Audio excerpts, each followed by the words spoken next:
Alors, le bureau d'ordinateur est assurément l'un des lieux virtuels que l'on fréquente le plus de nos jours. Des millions d'individus sont amenés à le traverser quotidiennement. Aussi, qu'en est-il pour l'écrivain et l'écrivaine du XXIe siècle de ce milieu particulier qui vient prolonger la surface de travail du meuble bureau en démultipliant les possibilités spatiales et de connectivité? Comment un ensemble de fichiers et de répertoires sont plus ou moins soigneusement agencés dans ces espaces rhizomatiques fréquemment tentaculaires? Comment, encore, les auteurs et autrices contemporaines appréhendent-ils ces bureaux-écrans et comment composent-ils avec? Suivant quelle modalité le bureau-écran perpétue-t-il ou déplace-t-il les usages les plus matériels du meuble bureau traditionnel, entre autres en termes de rapport entre écriture et registre visuel? Comment se déploie sur les écrans contemporains l'équivalent des porte-documents, des photographies encadrées ou encore des tiroirs abritant babioles ainsi que petits ou grands secrets? Manipule-t-on des fichiers informatiques comme des documents imprimés, des images numériques comme des images palpables? Bien sûr que non. Le bureau numérique, le desktop, est-il donc un desk comme un autre? La métaphore inscrite dans le terme même, en français comme en anglais, la métaphore du bureau, est-elle vraiment opérante? S'agit-il simplement d'une remédiation du meuble bureau sur un écran? Ce sont là les questions qui ont infusé le début de l'enquête exploratoire relativement atypique que nous avons lancée en janvier 2021 avec Corentin dans le cadre donc de ce projet de recherche Handling. Celle-ci, inscrite sur les 15 derniers mois, a été menée auprès d'une dizaine d'écrivains et d'écrivaines belges, françaises et québécoises qui ont été questionnés sur cet environnement singulier que constitue l'interface d'accueil de leurs ordinateurs personnels. Les voici listés par ordre alphabétique. Si j'arrive à passer. Ah, ça y est. Les voici donc par ordre alphabétique. Alors, une série d'autres avaient été approchées, bien sûr, mais n'ont pas répondu à la sollicitation, ou alors de façon beaucoup plus fragmentaire. Visant à montrer certaines coulisses numériques de la création et à mettre en avant les usages originaux qui en découlent, cette investigation nous a permis d'envisager l'organisation spatiale particulière qui s'y manifeste, spécifiquement dans la manipulation et l'agencement d'éléments pouvant être fort divers. La façon donc dont texte et image, mais aussi l'essentiel et l'anecdotique, le professionnel et le privé, l'intime et le solennel, le réflexif et le sensitif s'y entretissent. Un des enjeux premiers consistait à aborder et à réfléchir à la manipulation des images numériques, mais à partir de cet exemple et cet espace très précis du desktop, c'est-à-dire un des territoires de l'espace numérique les plus saillants dans l'expérience partagée, tout à la fois que le plus intime et donc dérobé. Notre ambition était de montrer que le motif du bureau pouvait être particulièrement stimulant pour les auteurs et autrices et que sa forme, avec les arborescences de ses répertoires et son soi-disant fonctionnalisme, arrivait à être investie de façon créative par des auteurs et autrices, à l'image de ce qui se développe du côté de l'image animée, avec la veine des desktop movies, ces réalisations audiovisuelles qui se déroulent entièrement sur et à partir d'un écran d'ordinateur, en utilisant la myriade d'applications et de programmes comme appui pour le déroulement de leur narration. Nous cherchions également à revivifier la figure de l'écrivain au bureau, figure traditionnelle, voire traditionnaliste, véritable cliché du portrait photographique d'auteur des années 1880 aux années 1960. En voici quelques exemples pris à des périodes différentes.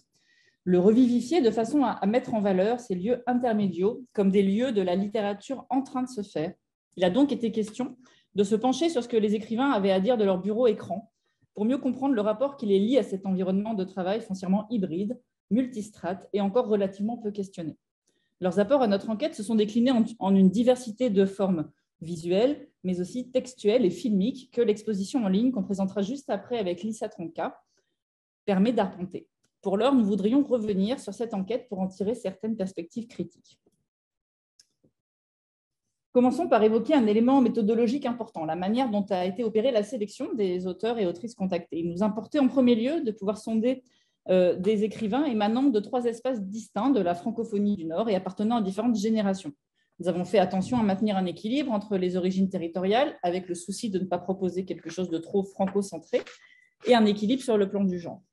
Il n'était pas non plus question uniquement d'approcher des écrans vains, comme les appelle Gilles Bonnet, c'est-à-dire des auteurs et autrices exploitant majoritairement le support numérique, mais bien plutôt de panacher différents types de rapports au numérique existant dans la sphère littéraire contemporaine, qui peut être appréhendé de façon uniquement utilitaire, comme un espace vitrine, ou à l'autre bout du spectre, comme lieu de création plein et entier. Le critère premier lié au choix des auteurs à contacter concernait leur rapport aux images, au rôle singulier que peut jouer le registre visuel dans leurs œuvres. Certains se sont opposés avec évidence parce qu'on connaissait parfois déjà bien leurs œuvres, leurs pratiques ou leurs projets d'écriture, mais d'autres nous ont été soufflés au gré de discussions avec des proches et des collègues, notamment pour ce qui concerne le corpus québécois, et nous en profitons ici pour remercier tout particulièrement Bertrand, Lisa Tronca et Benoît Bordelot. Les matériaux ainsi collectés ne sont donc pas représentatifs de l'ensemble des options envisageables, mais permettent de percevoir quelques-unes des tendances et des sensibilités qui entrent en résonance les unes avec les autres au sein de ce petit panel de 12 auteurs. Parce qu'il s'agissait d'entrer dans l'œil des créateurs et des créatrices, nous avons approché les auteurs de façon très ouverte, très peu dirigée, c'est-à-dire sans questionnaire fixe, afin de maintenir un cadre de réponse le plus évasé possible. Voici comment nous avions choisi de formuler les choses. Après avoir expliqué le cadre général dans lequel s'inscrivait la démarche, nous écrivions, alors c'est là un des tout premiers mails, la légende disparaît à l'écran, mais c'est un des tout premiers mails qu'on a écrit en janvier 2021, qui était adressé à Caroline Lamarche. Alors, je ne vais pas tout vous lire, mais voici juste la première phrase. Auriez-vous à cœur de nous parler un peu de votre desktop, de ce qui s'y trouve ou ne s'y trouve pas, de la façon dont vous l'organisez ou le désorganisez, des éléments visuels qui le composent, de la symbolique qu'il peut y avoir derrière la disposition de ces derniers et de la manière dont vous êtes éventuellement amené à les convoquer dans vos écrits. Alors, il faut préciser que l'investigation a été menée sur un temps relativement long, ce qui a permis de nombreux retours, des échanges avec certains auteurs-autrices, faisant en sorte même que quelques-uns envoient différentes livraisons, différentes prises, comme les a appelées Charles Ségalan, qui a d'ailleurs ajouté encore dernièrement encore une capture d'écran d'un de ses bureaux il y a 2 jours. Voilà ce qui en est du cadrage général de cette entreprise menée de manière uniquement numérique, donc par écran interposé et via des échanges de mails plus ou moins fréquents et prolixes. Il s'agissait donc de saisir l'appréhension que peuvent faire des auteurs et autrices de leur environnement numérique dans sa donne la plus concrète et matérielle et de susciter une mise en récit de leurs pratiques singulières. Mais que retenir de façon transversale de la somme de ces témoignages reçus au-delà de la valeur du cas particulier, enfin des cas particuliers? Alors, pour présenter nos résultats, on a choisi de commencer avec les hypothèses qui nous ont été en quelque sorte confirmées par l'enquête. Avant, et on continuera cette prise de parole, en tentant d'établir une première typologie des usages des bureaux écrans, pour terminer par les aspects qui ont été pour nous les plus inattendus dans cette exploration. Donc, en premier lieu, et en commençant ce travail ensemble, Anne et moi, auquel très vite Lisa s'est jointe, nous avions formulé 3 hypothèses majeures. Alors, la première, c'est que parler de son bureau d'ordinateur pour un écrivain, une écrivaine, c'est aujourd'hui parler de son rapport aux interfaces numériques. On attendait qu'ils et elles nous parlent de leur rapport aux environnements médiatico-technologiques propres au début du XXIe siècle. Et cela a été le cas.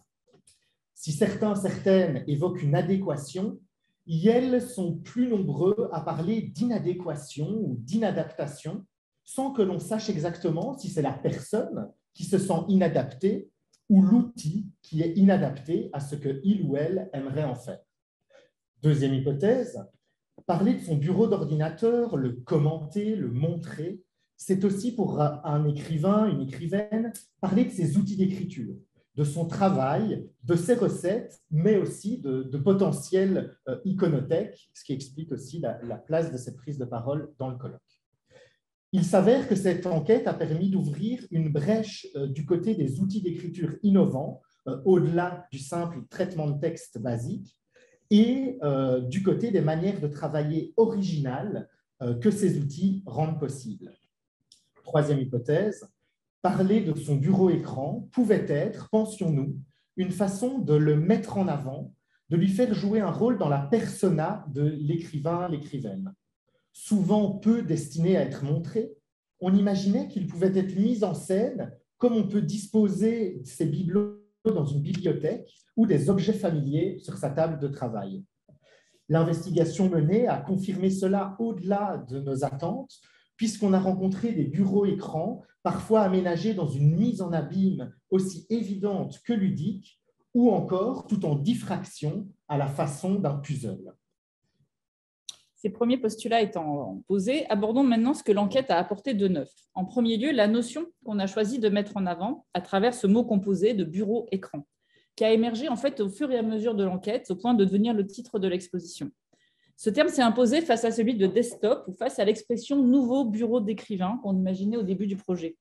Ce terme souligne la continuité lexicale entre la surface de travail physique et la surface écranique. Il permet littéralement de poser un trait d'union entre la table et l'ordinateur, et donc d'insister sur ce passage de l'horizontalité à la verticalité, tout en gardant le terme polysémique de bureau au centre du propos. Dans la matière abondante et variée qu'on a récoltée, aujourd'hui, je crois qu'on peut distinguer trois grands principes dans l'appropriation du bureau-écran par les écrivains. Dans la continuité du meuble bureau, le bureau-écran peut être une table imaginaire que l'on envahit, un espace prototypique du en cours, donc qui agence une table imaginaire qu'on envahit, qui agence un espace de travail propice en se faisant une surface d'inspiration et un réservoir des éléments collectés pour l'écriture. Et donc, c'est en ce sens qu'on l'a appelé un espace prototypique du en cours. Vous ne voyez que la deuxième ligne de la légende, c'est celle-ci, au sein duquel donc s'entremêlent différentes sphères existentielles. Cet espace peut rendre compte de chantiers de création, mais aussi témoigner du vécu quotidien, privé, voire trivial, voire intime, d'un ou d'une auteure, ou même révéler certaines obsessions. Ce type d'appropriation par accumulation, on l'a retrouvé chez de nombreux auteurs de notre enquête, chez Cécile Portier par exemple, dont vous voyez ici un des bureaux et son obsession pour la carte géographique, mais aussi chez Emmanuel Pirer, chez Charles Ségalane, chez Pierre Minard, chez Caroline Lamarche, chez Hélène Gaudy ou encore chez Antoine Boute, dont voici un des bureaux. Complètement à l'inverse, le bureau peut représenter un lieu neutre, spécifiquement relativement peu investi, uniquement utilitaire, comme chez Caroline Georges, par exemple, dont on vient de parler, voici le bureau de Caroline Georges, voilà. Voire, comme chez Nicolas Dickner, absolument vide de tout élément et dénué de tout intérêt ou fonction. Quelque chose vraiment comme une pure interface, utilisée mais absolument pas faite sienne. Il peut aussi, c'est le troisième grand principe, le troisième schème dans l'appropriation, il peut aussi, même si c'est un usage moins répandu, donc être considéré comme une œuvre à part entière qui témoigne d'un protocole de composition conscientisé, plus ou moins fréquemment modulé. L'autrice québécoise Maude Veilleux, par exemple, nous a permis d'appréhender un tel type de dynamique qui relève d'une appropriation pleinement créative du desktop. À ces différents degrés d'investissement du bureau-écran s'adjoint un autre continuum lié à la tension entre ordre et désordre cette fois.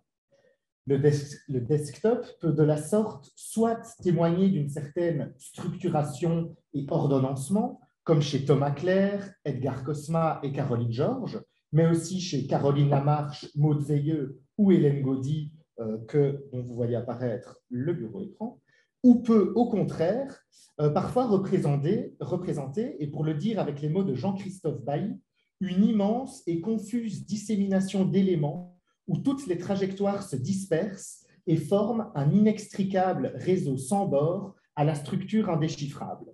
C'est là ce qui ressort de la vision des bureaux-écrans de Pierre Ménard, parmi nous, Cécile Portier, Antoine Boute et Charles Ségalane, sorte de grands fourre-tout composites.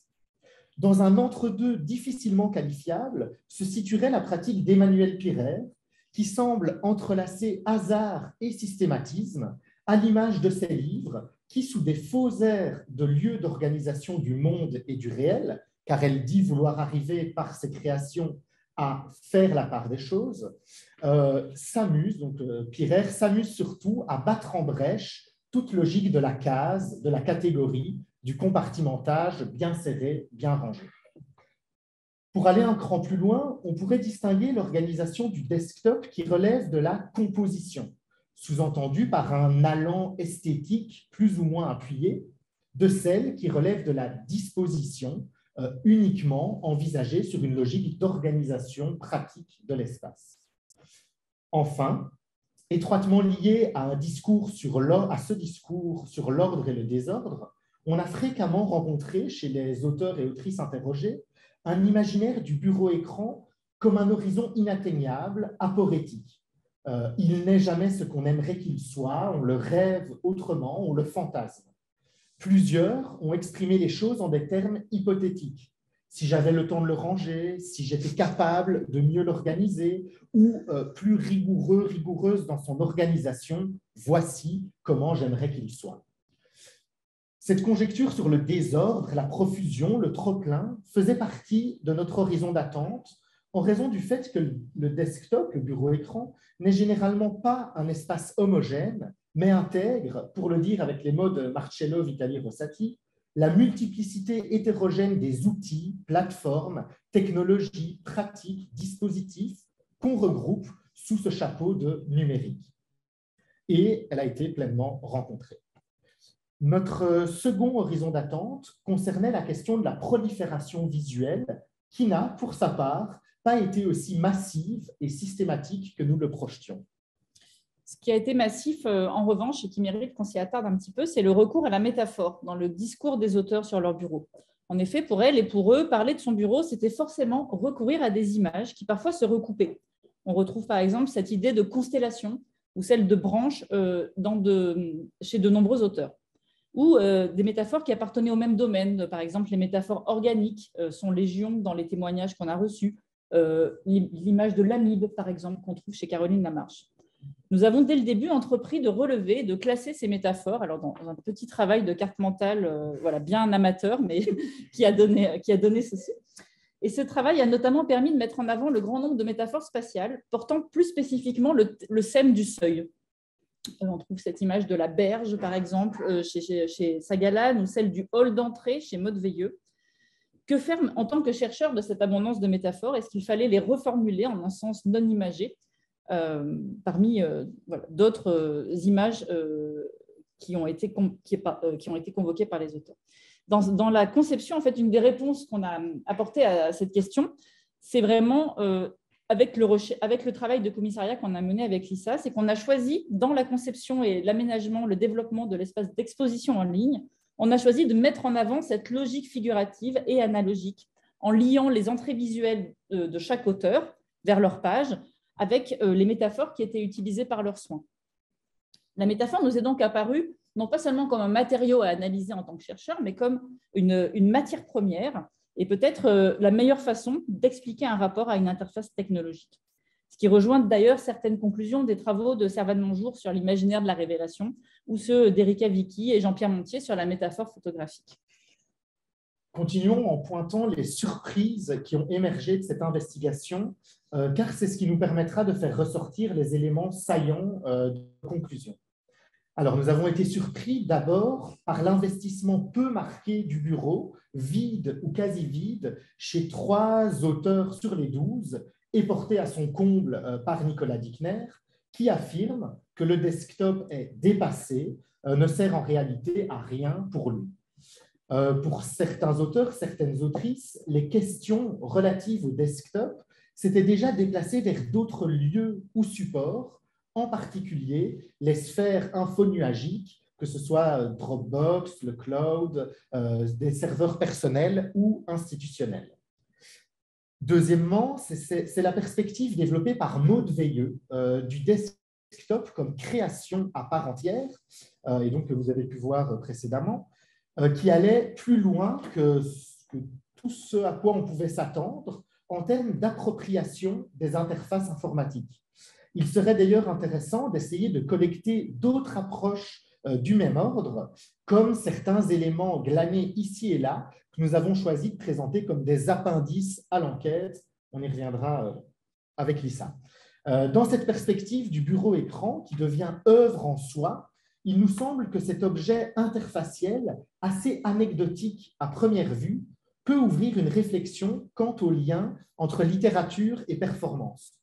En effet, il est susceptible d'incarner un espace où se croisent les arts visuels et les arts littéraires, un lieu de diffraction de ce que l'on choisit en tant que créateur, créatrice de montrer ou de cacher, un espace de travail et d'invention, mais aussi potentiellement une scène.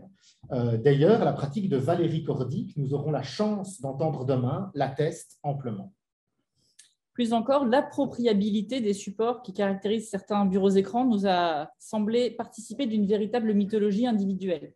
Le bureau écran est aujourd'hui une interface où se jouent les éléments clés de la fabrique de l'individu, notamment la construction de l'image sociale, les mythologies de l'intime et la ritualisation du quotidien, 3 éléments pointés par exemple par Magali Nachtergaal dans son ouvrage consacré à cette question, que l'on retrouve ici à des dosages divers dans les desktops des écrivains que nous avons interrogés.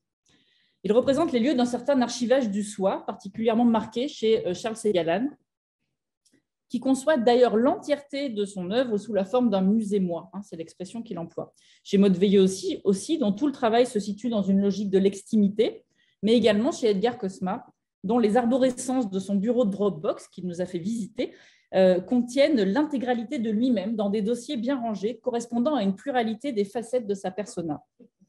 Le desktop permet ainsi de repenser le concept de mythologie individuelle à partir de sa déclinaison sur support écranique.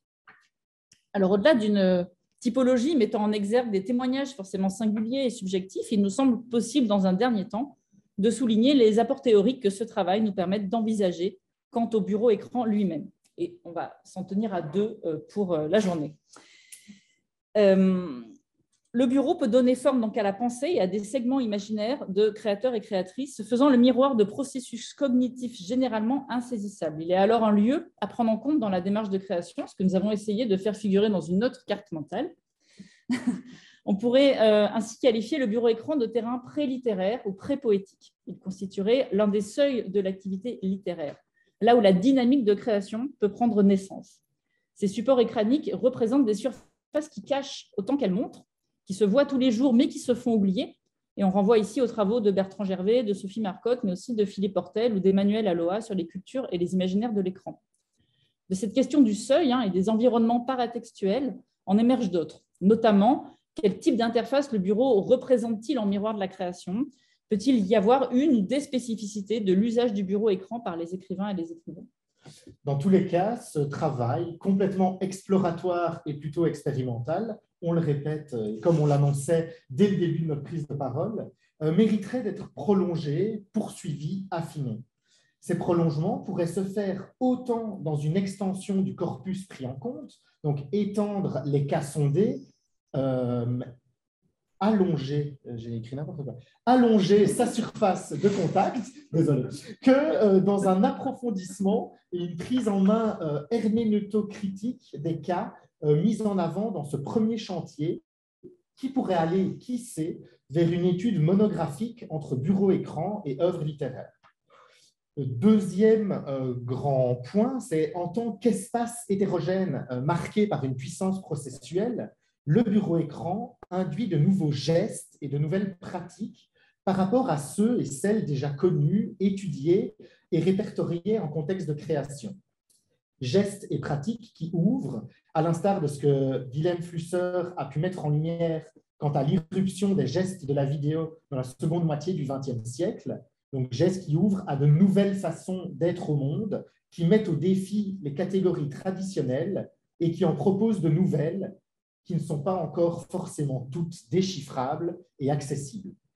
Et en s'en référant cette fois à Yves Citon, on peut aussi penser les gestes dans leur interaction entre le singulier et le collectif, à la fois en amont des circuits médiatiques, en aval des circulations d'images qui modèlent nos comportements, et au cœur même de ces matériaux dont la puissance d'irradiation tient justement à leur dynamique propulsive et contagieuse.